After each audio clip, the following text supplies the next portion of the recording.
जो मंदिरों में जो इतने अश्लील चरित्र बने हुए हैं वो क्यों बने हुए हैं? कोई पोर्नोग्राफी एग्जीबिशन नहीं है, कोई पूरी कामसूत्र तो पढ़ता नहीं।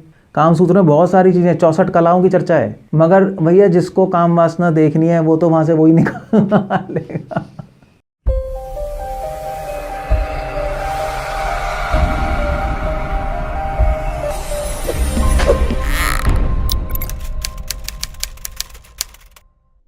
कुछ लोग ऐसे कहते हैं कि हमारे शास्त्रों में पोर्नोग्राफी है। पोर्नोग्राफी तो आपको पता ही होगा क्या है। नग्न सेक्स की चर्चा है, नग्न चरित्र हैं। जैसे एग्जाम्पल हमारे मंदिरों में तो शास्त्रों के अनुसार बने हुए हैं, खजुराहो, अजंता एलोरा, वहाँ जाओगे आपको पूरा एडल्ट मूवी नज़र आएगी, चित्र बने हुए हैं। ओडिशा में सूर्य मंदिर, कोणार्क में चित्र बने हुए गंदे गंदे। और शास्त्र कामसूत्र बहुत फेमस है, उसमें तो सारी पूरी पोर्नोग्राफी चल रही है। और फिर हमारे शास्त्रों में उर्वशी की चर्चा है, उर्वशी के अंगों की चर्चा है, ऐसा भी है। अप्सराओं की चर्चा है, असुरों ने अप्सराओं का रेप कर रखा है। मतलब बहुत सारी चीज़ें हैं शास्त्रों में। तो लोग कहते हैं देखो तुम्हारे शास्त्र गंदे हैं, बट एक्चुअली अगर ध्यान से देखा जाए तो लोगों की बुद्धि गंदी है, मति गंदी है। अब आप सिंपल से एग्जांपल लीजिए, जैसे मान लीजिए हम इतिहास पढ़ते हैं, तो इतिहास आप पाश्चात्य देश का इतिहास पढ़िए, ग्रीक और यूरोपियंस, पाश्चात्य देश की संस्कृति, वहाँ पे तो जैसे फॉर एग्जांपल क्लियोपैट्रा है, वो इतिहास में ऐसे ऐसे राजा हैं जो बिल्कुल अय्याश थे, ऐसी ऐसी औरतें हैं जो बिल्कुल ही जो बहुत ही गंदी और वैश्याएँ थीं। इतिहासकार तो सब कुछ पढ़ते ही है ना, ये सारी चीज़ें। इतिहास में कई रेप्स हैं, मर्डर्स हैं, तो ख़राब चीज़ें, मगर इतिहास की किताबों में ये सब मिलेगा। जब आप इतिहास की किताब पढ़ोगे ना, ये सब पढ़ने को मिलेगा। तो मगर क्या इतिहास की किताब में क्या पोर्नोग्राफी है? ये चलो वो भी छोड़ो, आयुर्वेद या हमारी मेडिकल की किताबें, मेडिकल की किताबों में तो पूरा बॉडी के बारे में चर्चा ही है। मेडिकल किताबें खोलो आप, सर्जरी की किताब, एनाटॉमी की किताब, पूरे नग्न औरत होगी, नग्न आदमी होगा, हर पार्ट को डिस्क्राइब कर रहे हैं पूरे डिटेल में।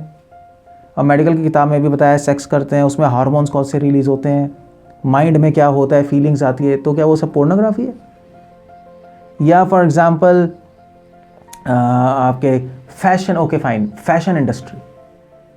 फैशन इंडस्ट्री में जो उनकी किताबें उठा के देखो, वहाँ पे तो आपको एक से एक आपको बेवॉच टाइप की लड़कियाँ भी सुपर मॉडल मिल जाएंगी, अलग अलग कपड़े होंगे, किसी ने टेप लगा रखा है, किसी ने फूल लगा रखा है, वो वहाँ पे ड्रेसेस हैं, तो क्या वो पोर्नोग्राफी है? पॉइंट मेरा ये है कि इतिहासकार जो हैं जब ये सब पढ़ते हैं तो ऐसा नहीं है वो सेक्स के बारे में सोचते रहते हैं, या जो हम डॉक्टर्स हैं, हम मेडिकल की किताबें पढ़ते हैं तो ऐसा नहीं वो पढ़ के हम सेक्स के बारे में सोचते रहते हैं, या जो फैशन इंडस्ट्री वाले हैं वो पूरे टाइम काम वासना में घूमते रहेंगे। उनका दृष्टिकोण अलग है किताबें पढ़ने में। इतिहासकार जब इतिहास की दृष्टि से पढ़ते हैं तो वो देख रहे हैं कि ये सब इतिहास में सिखाने के लिए ये सब बताया गया कि इतिहास में ऐसा हुआ है। जब हम मेडिकल वाले पढ़ते हैं मेडिकल किताब, तो हम शरीर को समझने के लिए पढ़ते हैं कि जिससे लोगों का कल्याण हो सके, आगे हम उनकी डिजीज़ ठीक कर सकें शरीर को समझ के। इतिहासकार इतिहास पढ़ते हैं कि भी जो गलतियां हुई हैं पहले, जो खराबी हुई हैं, वो भविष्य में ना हो, भविष्य सुधर जाए, वो दृष्टि है। और जो फैशन डिज़ाइनर है, फैशन डिज़ाइनर अपनी किताबें पढ़ते हैं कि इससे लोग सुंदर नज़र आए और लोगों की मान और सम्मान बना रहे, एक अच्छे कपड़े पहने या और सुंदर लगें। उनकी सबकी दृष्टि अलग अलग है। उसी प्रकार शास्त्रों में भी चर्चा हम मानते हैं, कामसूत्र में लिखा है, पुराणों में चर्चा है, कई अप्सराओं की, कई असुरों ने रेप किया हुआ है, कई ऋषि मुनि आउट ऑफ कंट्रोल हो गए, बहुत सारी चर्चाएं, मगर क्यों है, दृष्टिकोण क्या है शास्त्रों का, वो समझना चाहिए। जैसे इतिहासकारों का दृष्टिकोण है, मेडिकल वालों का दृष्टिकोण है, फैशन डिजाइनर का दृष्टिकोण है, तो वो किताबें पढ़ के वो नहीं सोचते काम वासना की चर्चा कर रही, उसी का शास्त्र काम वासना की चर्चा नहीं कर रही। शास्त्र तो ये बता रहे हैं कि ये जितनी भी चीज़ें गलत हैं, इसमें मत पढ़ो, इसीलिए चर्चा है। काम सूत्र अगर आप ध्यान से पढ़ेंगे तो काम सूत्र के जो ऑथर हैं उन्होंने सारे पोस्चर्स बताए और एंड में कह रहे हैं भाई ये नहीं करना है। कोई पूरी काम सूत्र तो पढ़ता नहीं, आधा काम सूत्र में सिर्फ सेक्स तो है नहीं, काम सूत्र में बहुत सारी चीज़ें, 64 कलाओं की चर्चा है, मगर भैया जिसको काम वासना देखनी है वो तो वहाँ से वही निकालेगा। तो इसलिए शास्त्रों को सही से पढ़ने से पता लगेगा। शास्त्र तो कह रहे हैं इसमें मत पढ़ो, इंद्रिय निग्रहण करो, इसलिए ये एग्जाम्पल्स दिए जा रहे हैं।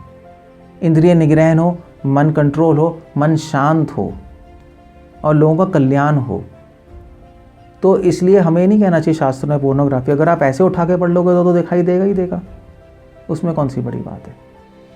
मगर शास्त्र किस दृष्टि से देखने को कह रहे हैं उन सब चीज़ को, वो समझना चाहिए।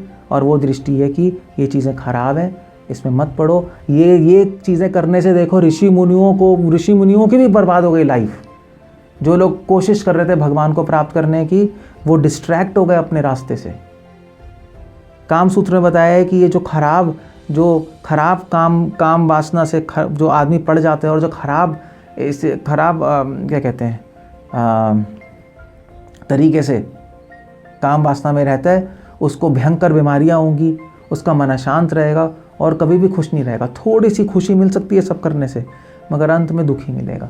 ये मैसेज है शास्त्रों का। इस तरह से हमें समझना चाहिए कि शास्त्रों में पोर्नोग्राफी और जो मंदिरों में जो इतने अश्लील चरित्र बने हुए हैं, वो क्यों बने हुए हैं? वो भी शास्त्रों में लिखा है। वो भी इसलिए बने हैं कि जब लोग आएँ तो ऐसा नहीं कि वो देख के बस मज़े करते रहें वहाँ। वो इसलिए बने ये समझाने के लिए कि जब मंदिर में आओ तो ये अपनी बुरी जो मंशा है वो छोड़ के आना। अगर तुम इन चरित्रों को देख के तुम्हारे मन में बुरे विचार आ रहे हैं तो अंदर जाके भगवान भी दिखाई नहीं देंगे। ये समझाने के लिए बनाए हुए हैं। जिनकी आंखें काम वासना से ढकी होती हैं उनको भगवान नहीं दिखाई देते, इसलिए बनाए हुए हैं कि ये सारी चीज़ें इसलिए बताया गया है कि अपने जीवन में इन सारी चीज़ों में, गलत चीज़ों में मत पड़ो, तब जाके भगवान जो तुम्हारे हृदय में उनके दर्शन होंगे। तो एक शिक्षा का माध्यम है, कोई पोर्नोग्राफी एग्जीबिशन नहीं है। इस तरह से हम सारी चीज़ें समझते हैं। हरे कृष्ण। श्रील प्रभुपाद की जय।